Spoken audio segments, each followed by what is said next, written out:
প্রিয় শিক্ষার্থীরা, কেমন আছো তোমরা? তো আজকে আমি ভিডিও ক্লাসে তোমাদের যে টপিকসটা উপস্থাপন করব, এটা তোমাদের কিন্তু এই ধারাবাহিক প্রক্রিয়ায় আমরা ক্লাস নিচ্ছি, অর্থাৎ বর্তমানে যে ফিক্সার শিট আছে এই ফিক্সার শিট অনুযায়ী। তো এবারে ফিক্সারে দেখো তোমাদের আছে হলো সেন্টেন্স। এই সেন্টেন্সের উপরেই তোমাদের টিউটোরিয়াল পরীক্ষায় প্রশ্ন আসতে পারে, আর সেমিস্টার পরীক্ষায় তো আসবেই, অর্থাৎ আইডেন্টিফিকেশন অফ সেন্টেন্স। সেন্টেন্স দেখেই তোমাদেরকে বলতে হবে বা লিখতে হবে এটা কোন সেন্টেন্স। তো আমরা শুরু করি। যেমন সেন্টেন্স, দেখো সেন্টেন্স অর্থ বাক্য। সেন্টেন্স অর্থ কি? বাক্য। তাহলে সেন্টেন্স কাকে বলে? এক গুচ্ছ শব্দ পাশাপাশি বসে যখন মনের ভাব প্রকাশ করে তাকেই সেন্টেন্স বলে। কি বলে? এক গুচ্ছ শব্দ পাশাপাশি বসে যখন মনের ভাব প্রকাশ করে তাকেই সেন্টেন্স বলে। যেমন he eats rice, he eats rice. দেখো 1 2 3 তিনটা শব্দ মিলে কি একটা অর্থ প্রকাশ করছে না? মনের ভাব প্রকাশ করছে, সে ভাব খায়। অতএব এটা হলো আমার কি? সেন্টেন্স। একটা আদর্শ সেন্টেন্সের স্ট্রাকচার হলো subject plus verb plus object. তো আমরা সেন্টেন্সটাকে দুই ভাবে ভাগ করতে পারি। একটা হলো স্ট্রাকচার, গঠন অনুযায়ী, আর একটা হলো ফাংশন, কাজ অনুযায়ী। কাজ অনুযায়ী আমরা ভাগ করতে পারি, আর একটা হলো গঠন অনুযায়ী। তবে আমাদের যেটা বেশি দরকার ক্লাস 7-এ সেটা হলো ফাংশন অনুযায়ী সেন্টেন্স। আমাদের 5 প্রকার, অর্থাৎ কাজ অনুযায়ী সেন্টেন্স 5 প্রকার। দেখো অ্যাসার্টিভ সেন্টেন্স, বিবৃতি বা বর্ণনামূলক বাক্য, ইন্টারোগেটিভ সেন্টেন্স, প্রশ্নবোধক বাক্য, ইম্পারেটিভ সেন্টেন্স, আদেশ বা অনুজ্ঞা সূচক বাক্য, অবজেক্টিভ সেন্টেন্স, ইচ্ছা বা আশীর্বাদ সূচক বাক্য, এক্সক্লেমেটরি সেন্টেন্স, আবেগ বা বিস্ময় সূচক বাক্য। তো প্রিয় শিক্ষার্থীরা, নিশ্চয়ই এই বানানগুলো, স্পেলিংগুলো তোমাদের যত্ন সহকারে শিখতে হবে। এই স্পেলিং যদি ভুল হয় তাহলে কিন্তু তোমরা নাম্বার পাবে না। তবে আমরা এখন তোমাদের সামনে উপস্থাপন করব অ্যাসার্টিভ সেন্টেন্স। কিভাবে চিনব আমরা এটা অ্যাসার্টিভ সেন্টেন্স? তো অ্যাসার্টিভ সেন্টেন্স, অ্যাসার্টিভ সেন্টেন্স বিবৃতি বা বর্ণনামূলক বাক্য, অর্থাৎ যে সেন্টেন্স দ্বারা বিবৃতি বা বর্ণনা করা হয়। অর্থাৎ বর্ণনাটা কোনো তথ্য সম্বন্ধে হতে পারে, অথবা বর্ণনাটা পজিটিভ বা হাবোধক হতে পারে, বর্ণনাটা নেগেটিভ বা নাবোধক হতে পারে। এই ধরনের সেন্টেন্সকে আমরা কি বলি? অ্যাসার্টিভ সেন্টেন্স বলি। অর্থাৎ যে সেন্টেন্স দ্বারা বিবৃতি বা বর্ণনা প্রদান করা হয় তাকেই অ্যাসার্টিভ সেন্টেন্স বলে। তো অ্যাসার্টিভ সেন্টেন্স দুই ভাবে বা দুই প্রকার।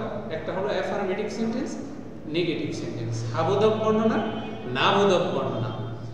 তো আমরা কিছু স্ট্রাকচার দেখব, যে দেখেই যেন আমরা বুঝতে পারি এগুলো অ্যাসার্টিভ সেন্টেন্স। তো অ্যাসার্টিভ সেন্টেন্সের 1 নাম্বার স্ট্রাকচারটা যদি চিন্তা করি আমি, দেখো subject plus be verb, be verb. এখন বি ভার্ব কি? আমার am is, are, was, were, এগুলো হলো be verb plus object plus extension, plus extension. এটা একটা গঠন হতে পারে। অর্থাৎ অ্যাসার্টিভ সেন্টেন্সে অবশ্যই সাবজেক্ট থাকবে, সাবজেক্টের পর ভার্ব থাকবে। তাহলে দেখো এটা আমি যদি করি, তাহলে he is a good boy, good boy. এটা হলো অ্যাসার্টিভ সেন্টেন্স, অর্থাৎ অ্যাফার্মেটিভ বর্ণনা। এই সেন্টেন্সটাকে যদি আমি নেগেটিভ করি, তাহলে কিন্তু এই বি ভার্বের পর শুধু আমার নট লাগিয়ে দিলেই হবে। অর্থাৎ he is not a good boy, he is not a good boy. তাহলে দেখো আমার স্ট্রাকচার কিন্তু 1 নাম্বার থেকে আমার দেখো 2 number structure, subject plus verb to have, verb to have. Verb to have কি? হ্যাভ, হ্যাজ এবং হ্যাড কে আমরা কি বলি? ভার্ব টু হ্যাভ বলি। Plus object plus extension. দেখো আমি যদি উদাহরণ লিখি এখানে, ভার্ব টু হ্যাভ বলতে কি বোঝায়? হ্যাভ, হ্যাজ এবং হ্যাড, যেমন হি হ্যাজ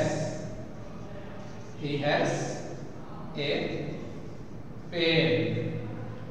তাহলে কি এটা হলো আমার একটা অ্যাসার্টিভ সেন্টেন্স, সাবজেক্ট আছে, ভার্ব আছে, অবজেক্ট আছে। তো এটাকে যদি আমি নেগেটিভ করি তাহলে হি হ্যাজ নো অর্থাৎ ভার্ব টু হ্যাভ এর পর নো বা নট বসাইলেই হবে, he has not a pen অথবা হি হ্যাজ নো পেন। তো আমরা আরো কিছু স্ট্রাকচার দেখি। দেখো যে subject plus modal verb, subject plus modal verb, modal verb plus V1 plus object plus extension. Modal verb গুলো কি আবার? Can, could, may, might, shall, should, will, would, use to, ought to, এগুলো হলো আবার কি মডাল ভার্ব। এই modal verb গুলো দেখো, he can do the work. তাহলে দেখো এখানে সাবজেক্ট আছে, ভার্ব আছে, অবজেক্ট আছে, এটা কি আমার একটা অ্যাসার্টিভ সেন্টেন্স। দেখো মডাল ভার্বের কিন্তু একটা বৈশিষ্ট্য আছে, মডাল ভার্বের পর সব সময় ভার্ব কি হবে? আমার প্রিন্সিপাল ভার্ব প্রেজেন্ট ফর্ম হবে। আর যদি এটা পাস্ট টেন্স করতে যায় তাহলে কি মডাল ভার্ব নিজে পরিবর্তন হবে, কিন্তু মূল ভার্বকে পরিবর্তন করতে দেবে না। এটাকে যদি আমি এরকম বলি যে he could do the work, তাহলে দেখো ক্যান কুড হয়েছে কিন্তু মূল ভার্ব দেখো প্রিন্সিপাল ভার্ব কিন্তু একই রয়েছে। তো মডাল ভার্বের ক্ষেত্রে এই বিষয়টা কিন্তু খেয়াল রাখতে হবে। তো এই সেন্টেন্সকে যদি আমি নেগেটিভ করতে যাই, এটা নেগেটিভ কিন্তু অ্যাসার্টিভের একটা অংশ, তাহলে কিন্তু মডাল ভার্বের পর আমি শুধু নট লাগিয়ে দিলেই হবে, মডাল ভার্বের পর নট লাগাইলেই হবে। দেখো তাহলে কি হবে আমার এখানে? He can not do the work. দেখো একসাথে কিন্তু দুইটা হয়ে গেল। তাহলে ভার্ব টু বির পর নট বসাইলে আমার নেগেটিভ হয়ে যায়, ভার্ব টু হ্যাভ এর পর নট বসাইলে আমার নেগেটিভ হয়ে যায়, মডাল ভার্বের পর নট বসাইলে আমার কি হয়ে যায়? নেগেটিভ হয়ে যায়। তো আরেকটা স্ট্রাকচার দেখায় subject plus PV principal verb. দেখো subject plus PV principal verb যেটাকে বলি অবজেক্ট প্লাস এক্সটেনশন। এটাও কিন্তু আমার একটা অ্যাসার্টিভ সেন্টেন্সের উদাহরণে গঠন। দেখো হি প্লেজ ক্রিকেট,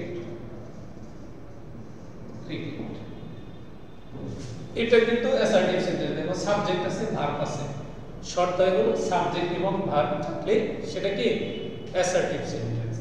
এই সেন্টেন্সটাকে যদি আমি নেগেটিভ করতে যাই তাহলে কি হবে? দেখো subject plus verb to do plus not plus V1 plus object plus extension. দেখো ভার্ব টু ডু বলতে বোঝায় হলো do, does, did.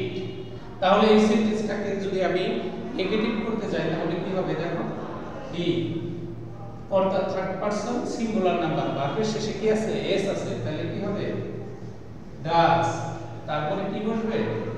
Not, verb 1 play, S হবে না, কেন এস হবে না? এখানে আমার কি হয়েছে? ডাজ হয়েছে, এজন্য মূল ভার্বের এসটা উঠে যাবে। Play cricket, CRICKET। এইভাবে হলো আমার অ্যাসার্টিভ সেন্টেন্স গঠন করতে হয় এবং চেনার কৌশল হলো এরকম। তো প্রিয় শিক্ষার্থীরা, ক্লাসগুলো যত্ন সহকারে তোমরা দেখবে, কোনো প্রবলেম থাকলে আমাদের সাথে যোগাযোগ করবে, আমরা সমস্যা সমাধান করে দেব। আর আগামী মাসের শুরুর দিকে আমাদের টিউটোরিয়াল পরীক্ষা হবে। তো আমাদের fixer sheet, video class, zoom class এগুলো তোমরা যত্ন সহকারে দেখবে, সমস্যা থাকলে সমাধান করে দেব। পরীক্ষা তোমরা ভালো করবে ইনশাআল্লাহ। ভালো থেকো, আসসালামু আলাইকুম।